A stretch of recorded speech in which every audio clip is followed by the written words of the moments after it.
कहानी का पूरा आनंद लेने के लिए कहानी के पिछले सभी भागों को ज़रूर देखें। उसका लिंक मैं आपको डिस्क्रिप्शन बॉक्स में दे दूँगी और साथ में कमेंट बॉक्स में पिन भी कर दूँगी, तो आप वहाँ से भी जाकर देख सकते हैं। मयंक ने सानवी के सर पर हाथ रखकर बोला, तू घबरा मत, तेरे भैया हैं तेरे साथ हमेशा। मयंक ने उसके गाल पर हाथ रखते हुए कहा। वो सिसक पड़ी और वहाँ से सीधे रूम में भाग गई। कोमल ने मयंक को देखा। वो कुछ परेशान सा लग रहा था, पर वो उससे कुछ नहीं बोली और वापस से किचन में चली गई।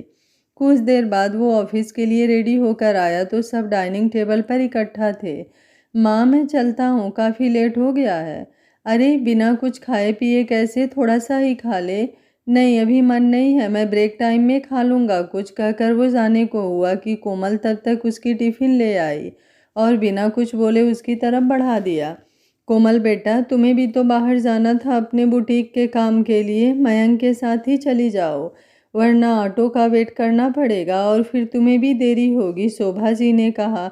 तो कोमल मयंक को देखने लगी। वहीं मयंक कुछ हैरान हुआ ये सुनकर कि उसके बुटीक खोलने के बारे में सबको ही मालूम था। कोमल बोली, मम्मी मैं चली जाऊंगी, इन्हें मैं बाहर वेट कर रहा हूँ, कहता हुआ वो अपना हेलमेट उठाकर बाहर निकल गया। कोमल ने उसे जाते देखा तो शोभा जी ने उसे भी जाने का इशारा किया। वो जल्दी से जाकर अपना हाथ धुली और अपना एक छोटा सा बैग लेकर बाहर आई। वो हेलमेट पहन रहा था। दोनों के बीच कल से ही कोई बात नहीं हुई थी। मयंक ने बाइक स्टार्ट की, पर कोमल वैसे ही खड़ी रही। लेट हो रहा है मुझे, उसने कोमल की तरफ देखते बिना ही कहा। मैं ऑटो से चली जाऊंगी, आप जाइए। शायद कहीं और का बोलकर कहीं दूसरी जगह जाने का इरादा हो। मयंक की बातों में छुपा ताना वो बखूबी समझ रही थी। ऑटो आता देख वो जल्दबाजी में सड़क पार करने को हुई कि सामने पड़ा छोटा सा पत्थर नहीं देख पाई और फिसल कर गिर गई। उसका पैर भी मुड़ चुका था। आह, वो दर्द से चीखी। मयंक जो मुश्किल से थोड़ा ही आगे बढ़ा था, उसने तुरंत ही गाड़ी रोक दी और बाइक से उतरा। वो हड़बड़ाहट में उसकी तरफ बढ़ा और उसके पास बैठ गया। पागल हो बिल्कुल, कुछ ज़्यादा ही जल्दबाजी नहीं रहती हर काम की। सबका ख्याल रखने के पीछे खुद को भूलने की आदत है, और अब ये चोट भी लगवा ली। डफर, दिखाओ मुझे, उसने कोमल का हाथ पकड़ते हुए कहा। उसकी कोहनी में खरोच आई थी और थोड़ा ब्लड भी निकलने लगा था। कोमल उसकी अपने लिए परवाह देख रही थी उसकी आंखों में। पागल लड़की, बिल्कुल लापरवाह हो। उसने अपनी हैंकी निकाली और जहां पर ब्लड निकल रहा था वहां साफ करने लगा। मैं ठीक हूँ, उसकी आवाज़ से जैसे वो होश में आया और अपना हाथ पीछे ले लिया। उठो, उसने खुद उठते हुए अपना हाथ उसकी तरफ बढ़ाया। कोमल ने उसकी हथेली थामी और उठने लगी, लेकिन पैर में इतनी तेज का दर्द हुआ कि खड़ा भी नहीं हुआ जा रहा था। वो लड़खड़ाई कि मयंक ने उसे संभाल लिया। मयंक ने कुछ पल सोचा और उसे गोद में उठा लिया। आप ये क्या, वो हड़बड़ाई सी बोली, पर उसने कुछ रिएक्ट नहीं किया और शांत भाव से घर की तरफ बढ़ा। कोमल ने उसको चुप देख अपना हाथ हल्के से उसकी गर्दन में डाल लिया। मयंक का चेहरा नज़दीक था जिस पर कोमल की निगाहें थी। उसकी आंखों में पानी भर आई और वो उसके सीने से लग गई। वैसे ही मयंक उसे वैसे ही लिए अपने रूम में आया और उसे बेड पर बैठाया। वो उसे बैठाकर हटने लगा कि कोमल के आंसू देखकर उसे लगा कि कोमल को काफ़ी दर्द हो रहा है। उसने इधर उधर फर्स्ट एड किट ढूंढने की कोशिश की, तभी ध्यान आया और उसने ब्रेड का ड्रॉर खोला और उसमें से फर्स्ट एड किट निकाली। उसने पहले कोमल की खरोचों पर दवा लगाई, फिर उसके पैर के पास बैठते हुए बोला, पैर सीधा करो, देखने दो मुझे। नहीं, कहते हुए उसने झट से अपने पैर को मोड़ लिया। अभी दर्द से रो रही हो, लेकिन लड़ना ही है तुम्हें, मयंक ने कुछ नाराजगी व्यक्त की। मैं लड़ नहीं रही, बस आप रहने दीजिए, कोमल अपना पैर पकड़ते हुए बोली। वो उसे एकटक देखता रहा। तुम दोनों तो चले गए थे ना, तो वापस कैसे? शोभा जी ने जब उनकी आवाज़ सुनी तो वहां आते हुए बोली। मयंक का ध्यान टूटा और उसने कोमल से अपनी नज़रें हटाई। और कोमल बेटा, ये पैर क्यों पकड़ा है तुमने, हाथ में भी बैंडेज? मयंक, तू बोलेगा कुछ? वो चिंतित होते हुए बोले। माँ, आप आइए, बैठिए, इधर बताता हूँ मैं सब आपको। उसने शोभा जी को बिस्तर पर बिठाया। वो दरअसल आपकी बिगड़ी हुई बहू, इसे कुछ ज़्यादा ही जल्दबाजी रहती है ना, मैं कह रहा था मैं छोड़ देता हूँ, लेकिन नहीं, इन्हें तो ऑटो से ही जाना था और देखकर चला भी नहीं जाता। पैर फिसल गया और गिर गई, मोच आई है शायद, और थोड़ी बहुत खरोंचे भी हैं, लेकिन मुझे पैर दिखा भी नहीं रही। अब आप ही डांट लगाइए इसे, वो कोमल की शिकायत करते हुए बोला। आप कुछ भी मत बोला करिए, समझे? मैंने जानबूझकर नहीं चोट लगाई खुद को। और मम्मी, आप देखिए इन्हें कैसे बात बात पर रूड हो जाते हैं। और मेरा पैर क्यों छूना है इन्हें? आप ही समझाइए अपने बेटे को कि पत्नियों के पैर नहीं छूते। वो जल्दबाजी में बोल गई। मयंक उसकी बात सुन उसे ही देखने लगा था, जबकि कोमल ने अपने ही शब्दों पर गौर नहीं किया था। कितनी नाराज़गी थी कि बात तक बंद थी, और अब बच्चों की तरह शिकायत लगा रहे थे दोनों एक दूसरे की। यही तो प्यार है, कितना भी गुस्सा हो, लड़ाई हो, पर उसे दर्द में देखकर दूसरा खुद बेचैन हो जाता है और सारे गिले शिकवे भूल कर याद रहती है तो अपने पार्टनर की परवाह। सानवी ने काफ़ी सोच विचार के बाद एक फैसला ले ही लिया था कि आगे उसे क्या करना है, और अब वो खुद को मजबूत कर रही थी। सानवी, तू कमज़ोर नहीं पड़ सकती, तुझे अपनी लाइफ की लड़ाई खुद ही लड़नी है। किसी से उम्मीद भी क्यों है रखनी? प्यार शादी कुछ नहीं हुआ, साथ तो ऐसे रिश्ते का क्या ही मतलब। मैं कानपुर ज़रूर जाऊंगी, मुझे मिलना है उस रोनी से, वो खुद ही बोली। इधर कोमल ने जिद के चलते मयंक को अपना पैर नहीं टच करने दिया था। शोभा जी ने उसके पैर में स्प्रे कर दिया था ताकि उसे रिलीफ मिले। मयंक ऑफिस नहीं गया, उसने मैसेज डाल दिया था कि वो नहीं आएगा और इस वक्त अपने रूम में ही था। कोमल ने किसी को कॉल किया और कुछ देर बात करने के बाद रख दिया। कल उसके बुटीक की ओपनिंग होनी थी। मयंक के बर्थडे पर ही उसने सोचा था ओपन करने का, जो कि कल ही था, पर अभी बहुत से काम बाकी थे जिसलिए वो आज जाने वाली थी। पर अब सब बिगड़ गया उसके पैर में मोच आने से। मैं आ ही रही थी पर पैर में मोच आ गई। नहीं, हम डिले नहीं कर सकते। बिट्टी, नहीं, वो भी नहीं आ सकती। जी, आप फाइनल कर दीजिए सब कुछ। मैंने बताया ना कि कोशिश करती हूँ, कोई नहीं है जिसे भेज सकूँ। आप अपने हिसाब से ही कर दीजिए, जितना बताया था मैंने वो ध्यान में रखकर ही काम करना। मयंक रूम में एंटर हुआ तो देखा कोमल वापस से फ़ोन पर बात कर रही थी। उसने फ़ोन एक तरफ और आंखें बंद कर ली। बहुत ही ज़्यादा ज़रूरी था आज उसका जाना, लेकिन वो तो क्या, कोई भी नहीं जा सकता था। बिट्टी डाइवोर्स की बात से अपसेट थी। मयंक, वो तो इसी बात पर इतना नाराज़ था और उसका खुद का पैर जख्मी उससे उठा नहीं जा रहा था। फिर भी उसने धीरे से अपनी आंखें खोली और बेड से नीचे उतरने लगी, लेकिन दर्द से लड़खड़ा गई। मयंक ने फुर्ती से उसे थामा। क्या ज़रूरत थी उतरने की? मैं यहीं हूँ ना, आवाज़ दे सकती थी, पर नहीं, अपने ही मन की करनी होती है तुम्हें। उसने डांटते हुए उसे बैठाया और फिर उससे दूर होने लगा कि कोमल ने उसका हाथ पकड़ लिया। मयंक ने उसे देखा तो वो उसे ही देख रही थी। मैं देख लूँगा, काम आराम करो तुम, मैं वहीं जा रहा हूँ, कहते हुए उसने कोमल का हाथ छुड़ाया। कोमल बोली, आप सच में बुटीक? पापा के कहने पर मयंक ने उसकी बात पूरी होने से पहले ही अपनी बात रखी। कोमल जो कुछ खुश हुई थी, एक पल में उसका चेहरा लटक गया। रहने दीजिए, आपका मन नहीं है तो ज़बरदस्ती जाने की ज़रूरत नहीं है। पापा जी को मैं बोल देती हूँ कि इतना भी ज़रूरी काम नहीं है, वो बोल पड़ी। मयंक ने कोई खास प्रतिक्रिया नहीं दी, बस कबर्ड से निकाल कर शर्ट चेंज करने लगा। ऑफिस ना जाने का सोचा था उसने तो अभी कुछ देर पहले ही टी शर्ट पहनी थी। इधर आदि और प्रेरणा के बीच सब ठीक हो चुका था और आदि अभी भी प्रेरणा के घर में ही था। प्रेरणा इन्फॉर्म करना भी भूल गई थी हॉस्पिटल में और नहीं गई थी। व्योम ने उसे कॉल किया था पर रिसीव नहीं हुई तो उसे उसकी टेंशन होने लगी।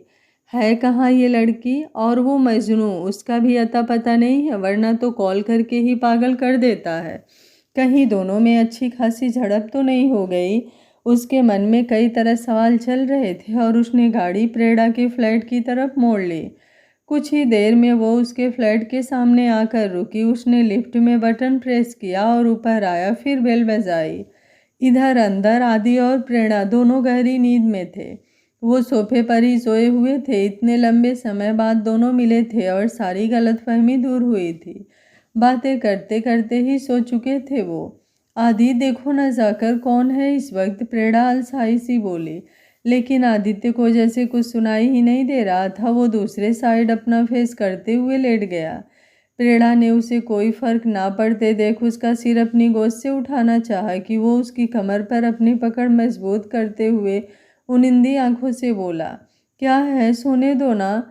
आदि, कोई आया है, बेल बज रही है, देखने दो मुझे, उसने कहा तो आदि ने उसके ऊपर से अपना सिर हटा लिया और वापस से लेट गया। उसे ऐसा करते देख प्रेरणा मुस्कुरा उठी और मुस्कुराते हुए ही जाकर उसने डोर खोला। बी, तुम इस वक्त व्योम को देख, वो कुछ हैरान सी बोली। प्रणु, ठीक हो ना तुम? हॉस्पिटल भी नहीं आई और कॉल तक नहीं पिक कर रही थी। मैं कितना परेशान हो गया था, पता भी है कुछ? और तुम सो रही थी? वो उसका चेहरा देखते हुए कुछ गुस्से से बोला। I am sorry. वो उसने अपना सिर झुका लिया। तुम अंदर आओ ना प्लीज़, वो दरवाजे से हटते हुए बोली तो व्योम अंदर आया। लेकिन सोफे पर आदि को देखते ही उसकी आंखें सिकुड़ी। तू क्या कर रहा है यहाँ? व्योम ने एक कुशन उसके ऊपर फेंका जिससे उसने चिढ़ते हुए आंखें खोल दी। व्योम को देखते ही वो उठ बैठा। आदि बोला, यही सवाल मैं तुझसे करूँ तो? मैं तो यहाँ अपनी गर्लफ्रेंड से मिलने आया था, पर तू इस समय क्यों आया ये बता। व्योम बोला, कौन सी गर्लफ्रेंड? मेरी फियांसो है वो अब। आदि बोला, व्योम अब बस बकवास बंद कर, बहुत मुश्किल से सब ठीक हुआ है हमारे बीच, क्यों मूड खराब कर रहा है यार। व्योम बोला, अच्छा बेटा, मैं मूड खराब कर रहा हूँ और तुम दोनों जो कर रहे हो उसका क्या? एक का भी फोन नहीं उठ रहा था। आदि बोला, तू डिस्टर्ब करेगा तो यही होगा ना। व्योम बोला, तुझे तो मैं। बस करो तुम दोनों, क्या झगड़ने बैठ गए? और आदि तुम भी चुप करो, क्या लगा रखा है, क्यों आया है वो? भूलो मत, तुम्हारे कारनामे व्योम की वजह से ही मैं इस वक्त तुम्हारे साथ हूँ, उसने डांटा। व्योम और आदि जो एक दूसरे से अब तक झगड़ रहे थे एक दूसरे को देख हंस पड़े। प्रणु काफ़ी जल्दी नहीं मान गई, थोड़ा और परेशान करना था इसे, व्योम ने हंसते हुए कहा तो आदित्य का मुंह बन गया।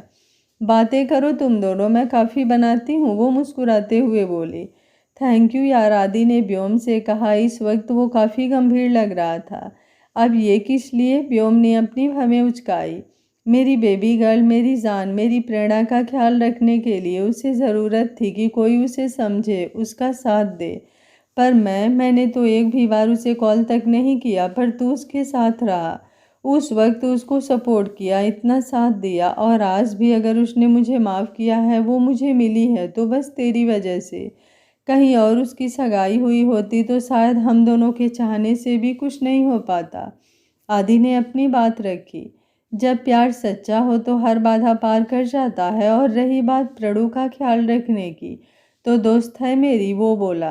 बी, बाकी सब तो ठीक है, पर हमारे पेरेंट्स, उनको कैसे समझाएंगे? मेरा तो समझ लो सबको पता ही थी, फैमिली को भी, कि मैं और आदि रिलेशन में थे, पर आंटी वो तो बहुत नाराज़ होंगे।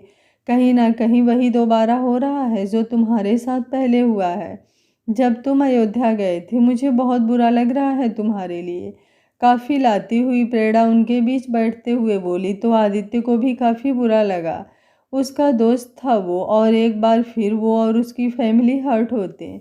तुम छोड़ो ये सब, उन्हें संभाल लूँगा मैं, तुम दोनों बस जल्दी ही अपने पेरेंट्स से बात कर लो और उन्हें मना लो, वो समझाते हुए बोला। काफ़ी देर तक वो तीनों बातें करते रहे कि आदि का फ़ोन बजा।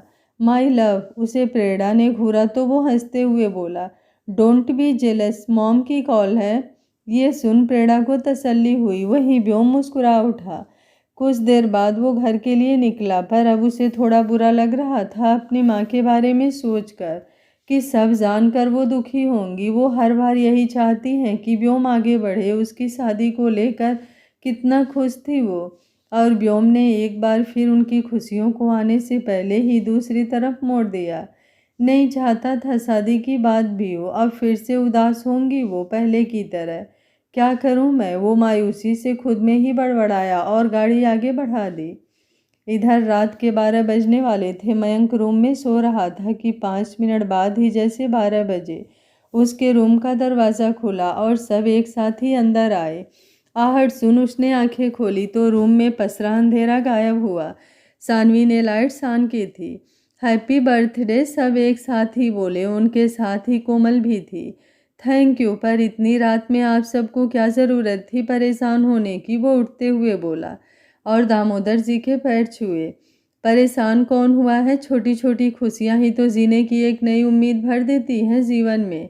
दामोदर जी ने प्यार से उसके सिर पर हाथ रखा और फिर उसे आशीर्वाद दिया। उसके बाद वो शोभा जी के भी पैर छूकर आशीर्वाद लिया। Wish you a very very happiest birthday भैया, सानवी ने उसे सीने से लगाकर बोली। तो मयंक ने मुस्कुराते हुए उसके सिर पर हाथ फेरा। थैंक यू सो मच बेटी, इतना सब करने के लिए, मयंक बोला। भाई अभी तो केक भी है, मैंने और भाभी ने मिलकर बनाया है आपके लिए, मैं लाती हूँ। बैठो तुम, मैं लाती हूँ, कोमल बोली और बिट्टी से पहले किचन की तरफ बढ़ गई। वो तो जैसे रूम में होकर भी मयंक के लिए नहीं थी और यही बात उसे हर्ट कर गई थी। उसके पैर का दर्द कुछ कम हुआ था पर पूरी तरह खत्म नहीं हुआ था। उसके चेहरे पर आंसू बह आए थे जो उसने किचन में आते ही साफ किए और फिर केक लेकर वापस से रूम में आई। केक कटिंग के बाद थोड़ी देर सबने बात की और वापस से रूम में चले गए। बिट्टी ने काफ़ी केक लगा दिया था मयंक के फेस पर। ये लड़की भी ना जाने कब बड़ी होगी। वो बिट्टी को ज़्यादा देख अपना चेहरा साफ करते हुए बोल ही रहा था कि उसकी नज़र कोमल पर पड़ी और वो चुप हो गया। कोमल बिस्तर सही कर रही थी पर अब उसकी सिसकी मयंक के कानों में पड़ी थी। वो बार बार अपनी आंखों के कोर साफ कर रही थी। उससे नहीं हुआ था बर्दाश्त। मयंक के इसी स्पेशल डे के लिए उसने क्या क्या सोचा था, कितनी मेहनत कर रही थी। उसका काम भी शुरू होने वाला था लेकिन मयंक को खोकर ही सब मिला, ये नहीं मंजूर था उसे। क्या हुआ, पाँव में दर्द है तो बैठो, मैं स्प्रे कर देता हूँ, काम करने की ज़रूरत नहीं है, वो चद्दर पकड़ते हुए बोला जो कोमल सही कर रही थी। इस चोट की इतनी ही फिक्र है तो काश मेरी ही जान निकल गई होती, आप और तो साथ होते। कोमल, उसने काफ़ी गुस्से से। इतना सुनते ही उसकी बाँह पकड़ अपनी तरफ घुमाया तो वो उसकी गर्दन में हाथ फंसाते हुए उसके सीने से ही लग गई। उसका रोना तेज हो गया था। वहीं मयंक ने अपनी आंखें बंद कर ली थी और उसे रोता देख अपना हाथ उसकी पीठ पर रखा। शांत हो जाओ, सॉरी, मुझे इतनी तेज नहीं बोलना चाहिए था, पर ये जीने मरने की बातें मत लाया करो, उसने धीरे से उसकी पीठ पर हाथ फेरते हुए कहा। खत्म करते हैं ना ये नाराज़गी, ये सब कुछ जो भी हुआ है हो रहा है। मुझे आपका साथ चाहिए, आपका प्यार। मुझे नहीं समझ आ रहा मैं कैसे समझाऊं, पर वो सिसकते हुए बोल रही थी। कोमल, रात बहुत हो गई है, सो जाते हैं, कल बात करेंगे इस बारे में, उसने कोमल के आंसू साफ करते हुए कहा। आप एक बार आराम की ज़रूरत है, पक्का कल बात करेंगे, अभी सो जाओ, उसने उसे बेड पर बैठाते हुए कहा। तो वो लेट गई। मयंक ने उसके ऊपर ब्लैंकेट डाली और दूसरी साइड आकर लेट गया। फासला अभी भी था। मयंक का बर्थडे था आज और बुटीक की ओपनिंग भी। सुबह सब बुटीक ही गए थे, वहाँ पूजा भी हुई। कोमल की फैमिली, उसके भाई और पापा भी आए थे। फिर शाम को फैमिली डिनर भी किया उन सब ने। इस बीच मयंक कोमल से कोई खास टाइम नहीं मिला कि वो बात कर सके। कोमल के पापा अनिल जी बोले, अच्छा भाई साहब तो निकलते हैं हम सब। दामोदर जी बोले, घर चलिए, वहीं से सुबह चला जाइएगा। अरे नहीं, फिर कभी आएंगे तो रुकेंगे, आज का पूरा दिन वैसे भी यहीं बीता तो कुछ काम घर से ही कर लेंगे वहाँ रहेंगे तो, अनिल जी ने कहा। वो सब खाने के बाद रेस्टोरेंट से निकल रहे थे। उनके ये कहने पर दामोदर जी को भी रोकना उचित नहीं लगा। कोमल अपने भाई से ही बात करने में बिजी थी, उसकी पढ़ाई और काम के बारे में पूछ रही थी। वैसे तो वो सिंगल चाइल्ड ही थी अपने पापा की और ये उसका कजिन था, लेकिन दोनों के बीच काफ़ी बॉन्डिंग थी, प्यार था, तो कभी लगता नहीं था कि वो उसका रियल भाई नहीं है। ध्यान रखना अपना और अपने काम को पूरी मेहनत से करना, बहुत आगे बढ़ते हुए देखना है मुझे अपनी बेटी को, अनिल जी ने कोमल के सिर पर प्यार से हाथ रखते हुए कहा। तो वो उनके सीने से लग गई। उसकी निगाह मयंक पर गई थी जो कि फ़ोन में बिजी था। जी पापा, और आप भी अपना पूरा ध्यान रखिएगा, उसने मुस्कुराते हुए कहा। उसके बाद वो दोनों चले गए और बाकी के लोग भी घर आ गए। सानवी ने अपना फैसला ले लिया था पर आज मयंक का बर्थडे था तो किसी का मूड खराब नहीं करना चाहती थी। वो कोमल को आगे बढ़ते देखकर खुश थी। मयंक गाड़ी पार्क कर रहा था और कोमल पानी की बोतल भर रही थी रूम में रखने के लिए। बिट्टू, मैं आने ही वाली थी पानी देने तुझे, आ गई है तो ये ले ले, उसने बिट्टी को एक बोतल देते हुए कहा। आपके और भाई के बीच सब ठीक चल रहा है ना, उसने जैसे ही कहा मुस्कुराती हुई कोमल के हाथ रुक गए और वो शान्वी को देखने लगी। थोड़ा ऑकवर्ड लग रहा है मुझे बोलने पर भाभी, पर जैसे आज का पूरा दिन आप लोगों को साथ होकर भी इतना गुमसुम सा देखा तो बस लगा मुझे। पहले तो भाई आपको 1 मिनट के लिए भी नहीं छोड़ते थे अकेला, और अब जब से आई हूँ, भाई हैं वो मेरे लेकिन उसके साथ हस्बैंड ही आपके। और मैं पूछ रही हूँ कि एज अ हस्बैंड वो आपको प्यार तो करते हैं ना? आपको देखा है मैंने कैसे बेबीज के साथ होने पर इतना खुश होती हैं। तब क्या आपने अभी तक इस बारे में नहीं सोचा, या फिर कोई और प्रॉब्लम? सानवी बिना रुके अपने सवाल किए जा रही थी। उसे सच में जानना था कि उसके भाई भाभी के बीच जो इतना गहरा प्यार हुआ करता था वो कहाँ गायब सा हो गया। वो खिलखिलाहट, चुलबुलापन जो दोनों के साथ होने पर होता था कहाँ गायब था। कोमल सानवी की बात सुन सन्न सी हो गई थी। उसे कुछ सवाल के जवाब मालूम थे तो कुछ के नहीं। समझ नहीं आया कि क्या बोले। मयंक भी सानवी के सवाल सुन चुका था। वो गेट बंद करके ही आ रहा था कि सानवी की आवाज़ सुन रुक चुका था। बेटी, तुम्हारे भैया बहुत अच्छे हैं, तुम टेंशन मत लो, हमारा सब ठीक ही है। बस थोड़ा बिजी शेड्यूल चल रहा है दोनों का, तो टाइम कम मिलता है एक दूसरे के लिए। और रही बात बेबी की, तो उसका बोलते बोलते वो चुप हो गई। उसे खुद बेबी चाहिए था, पर मयंक ध्यान ही नहीं देता था इस बात पर। और ऊपर से उनका रिश्ता भी जो जाने कब से उलझा था, उसमें इतना कुछ होने की उम्मीद भी नहीं थी। सानवी का फ़ोन रिंग होने लगा तो बोली, ठीक है, आप बस खुश रहा कीजिए, मुझे अच्छा लगता है, बाकी सुबह बात करती हूँ, उसने मुस्कुराते हुए कहा। तो कोमल ने सिर हिलाया। वो फ़ोन लेकर बाहर आने को हुई कि मयंक भी उसे देख आगे बढ़ा। वो देख चुका था कोमल की उस पीड़ा को। बच्चे के बारे में उसने कभी खास सोचा ही नहीं, पर शायद ज़रूरत थी उसके सोचने की। वो जब रूम में आई तो देखा मयंक किसी गहरी सोच में डूबा है। उसे कोमल के आने का पता ही नहीं चला। कोमल ने बॉटल टेबल पर रखा और डोर बंद किया, फिर अपना कुर्ती प्लाजो लेकर चेंज करने चली गई। वो वापस आई कुछ देर बाद तो भी मयंक बालकनी में ही खड़ा था वैसे ही। ठंड बढ़ रही है, अब अंदर आ जाइए वरना बीमार पड़ जाएंगे। कोमल उस तरफ बढ़ी और हल्के से उसके कंधे पर हाथ रखा। हूँ, क्या हुआ? ध्यान कहाँ है आपका? मैं कह रही थी कि अंदर चलिए, यहाँ ठंड है। वो बोला। कोमल अपना हाथ हटाती उससे पहले ही मयंक ने उसकी हथेली में अपनी हथेली उलझा ली और उसकी तरफ मुड़ा तो कोमल ने अपने कदम पीछे लिए। मयंक भी उसकी तरफ एक कदम बढ़ाया। वो इस वक्त बस उसके चेहरे को ही देख रहा था। आप चेंज, वो बोल ही रही थी कि मयंक ने उसके लबों पर अपनी उंगली रख दी। वो कुछ हैरान सी उसे देखने लगी। मयंक ने जो उनके बीच थोड़ी सी दूरी थी उसे भी कदम बढ़ाकर ख़त्म कर दिया। बहुत चेंजेस हुए हैं और मुझ में सबसे ज़्यादा, है ना? वो बोला। उसकी सांसें कोमल को बेचैन कर रही थी जो उसे अपने चेहरे पर महसूस हो रही थी। उसने धीरे से इनकार में सिर हिलाया। मैंने सबसे पहले काम और परिवार को रखा, कोशिश की हर रिश्ता निभाने की, सबकी ख्वाहिश पूरी करने की, एक बेटे की जिम्मेदारी निभाने की, पर नहीं जान सका तुम्हारी ख्वाहिश। ना तुमने कभी कहा और ना मैंने ध्यान दिया। मैं हर रिश्ता, हर फर्ज निभाते निभाते भूल गया कि मेरी पत्नी है और उसके प्रति भी मेरे कुछ दायित्व हैं। पर यकीन मानो, मैं तुम्हें कभी खोना नहीं चाहता था और ना ही अब। जाने कैसे ये हमारा रिश्ता धीरे धीरे खोखला होने लगा। पर तुमने कोई शिकायत नहीं की, ना माँ से, ना पापा से और ना ही किसी और से।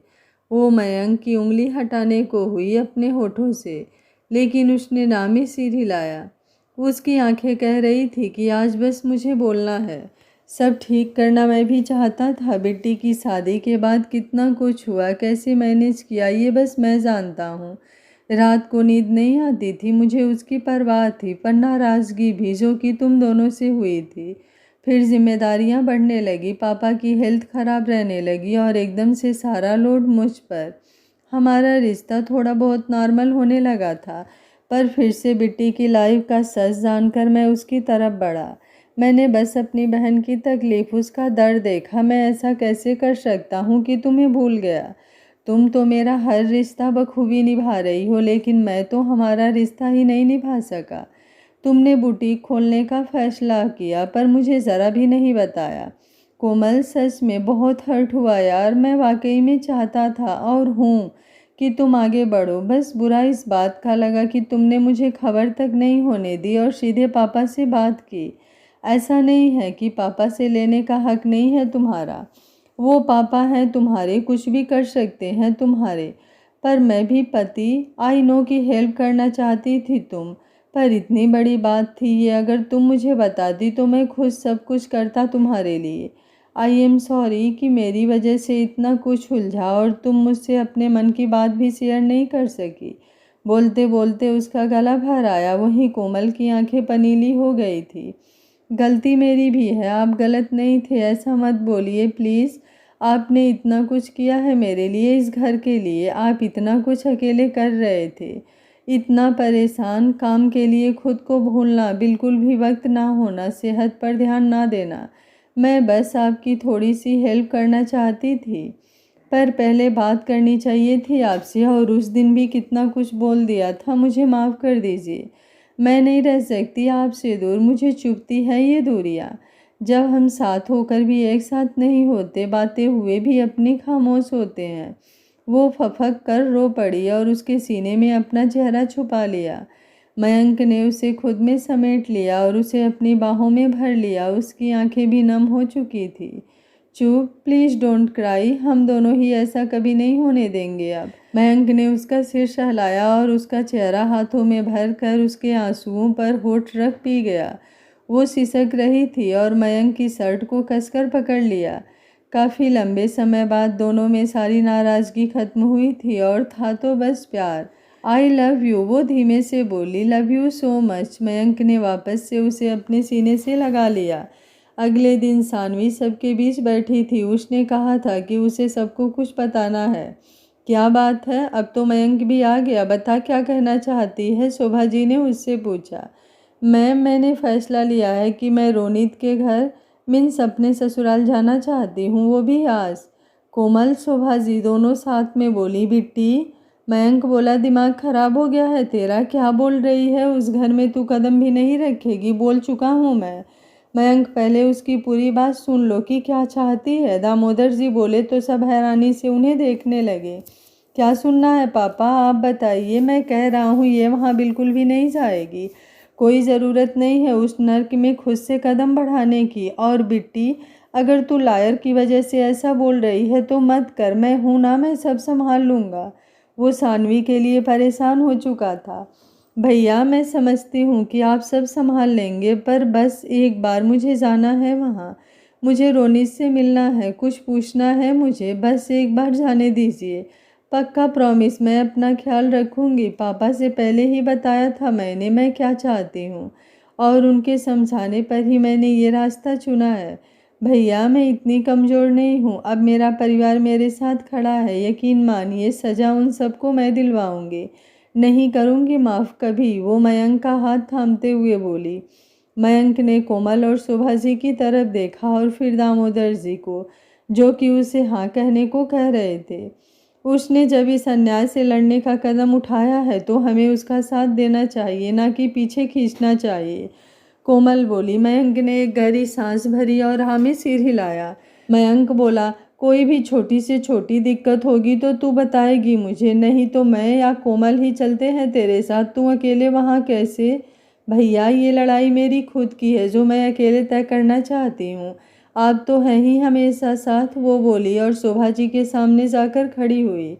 आपको सबसे ज़्यादा हर्ट हुआ है ना मुझे देखकर जब मैं आई थी। आप माँ हैं पर नहीं जताती अपनी तकलीफ़। इतना परेशान मत होइए, वक्त ने आपकी झल्ली सी बेटी को चलना सिखा दिया है। इस दुनिया ने अक्ल भर दी है, बहुत कुछ खोते खोते अहमियत पता चली है ज़िंदगी की। पर आप कहती थी कि खुश रहूँगी मैं, लेकिन मैं नहीं रही कभी भी शादी करके, और उस इंसान के साथ तो ज़रा भी नहीं। वो बोली तो शोभा जी की आंखें छलक आई। हमेशा सबका कहा किया है, आज प्लीज़ एक बार मुझे करने दीजिए, मुझे आज़ादी चाहिए, मुझे अपने हिसाब से हैंडल करने दीजिए। कहते हुए उसने अपने हाथ जोड़ लिए। कब जाना है? शोभा जी ने उसके हाथ नीचे करते हुए उसके गाल पर हाथ रखकर पूछा। आज ही शाम तक निकलूंगी, मैंने पैकिंग भी कर ली है, वो बोली तो उन्होंने हाँ में सिर हिलाया। सानवी ट्रेन से कानपुर स्टेशन उतरी थी। उसके हाथ में एक सूटकेस था। मयंक ने कई बार कहा कि वो उसे छोड़ने तो चल सकता है, लेकिन सानवी ने तय किया था कि अकेले ही एक सफ़र चलने का। उसने एक बार को आंखें बंद की तो आंखों के सामने शादी के बाद की सारी ज़िंदगी अब तक की रील की तरह उसके सामने घूमने लगी।